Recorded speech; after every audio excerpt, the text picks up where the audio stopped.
Hello everyone, today I'm going to teach you how to make barbecue burnt ends out of pork belly and how to not catch your house on fire like I almost did. First, start with your pork belly and you're going to want to pat it completely dry with paper towels. And then we're going to grab a skewer or a sharp object and poke little holes throughout the whole thing. It'll just help the skin dry out and get more of that chicharrone feeling to it. Next, we're going to salt the skin once again just to get a little more dry before we season the actual meat.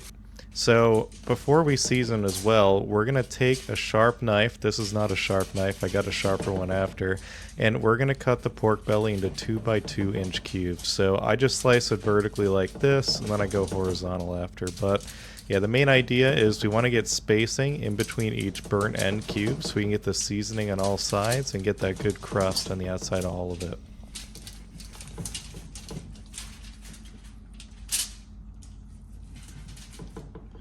When you're done, you'll have about this much spacing in between each cube. As long as you get kind of down to the skin, it's good. First thing we're going to season with as well is this apple and honey Traeger pork.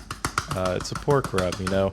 It's got apple and honey. It tastes good, gives it that nice orange color, and we're going to get it all over, and you're going to want to try to get it on all sides of the pork belly here. So we're going to really season it. Take a lot of time, use a good chunk of the bottle, you know, don't try to save it.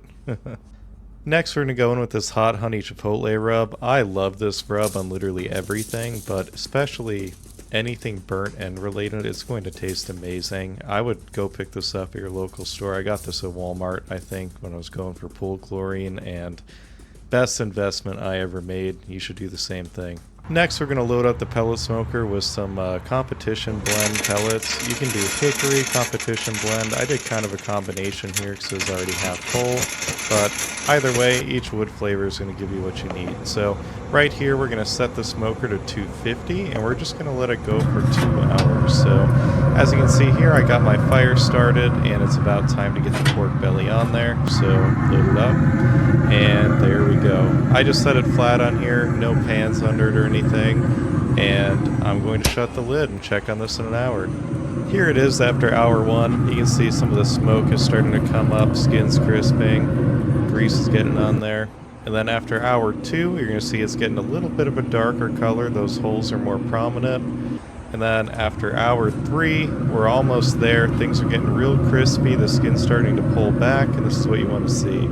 So here we are after hour 4. I flipped it over so you can see the actual burnt ends. This piece fell off, and you bet your ass I'm going to eat it early. But we're going to go with the famous Dave's honey hickory sauce. So like I said, hickory wood is good, so we're just going to get this sauce all over it.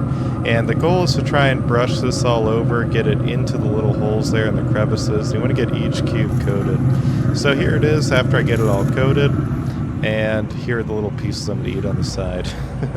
Next, we're going to turn the grill to your highest heat setting. I got a flame broiler, which you'll see why this is a bad idea. You should do it in your oven. So it started smoking a little too much, and as you can see, the grease is starting to catch fire. So here we go. You can see I pulled the meat off, got it just in time, burned the skin a little bit sadly, but yeah, the grill's on fire. Not great. It's not supposed to do this.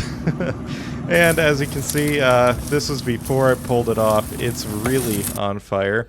So I pulled it, got it inside, smothered the fire, put it out. No house on fire. Please broil this in your oven.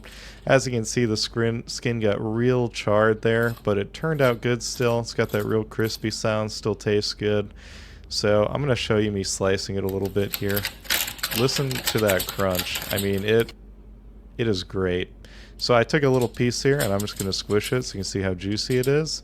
Spatula wasn't the best thing, but damn, do these things taste good. So just to make sure I'm not crazy, I did a little cat test to see if they would eat it, and here's what she did.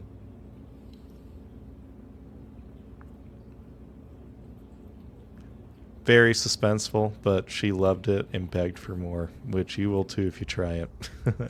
Thanks for watching.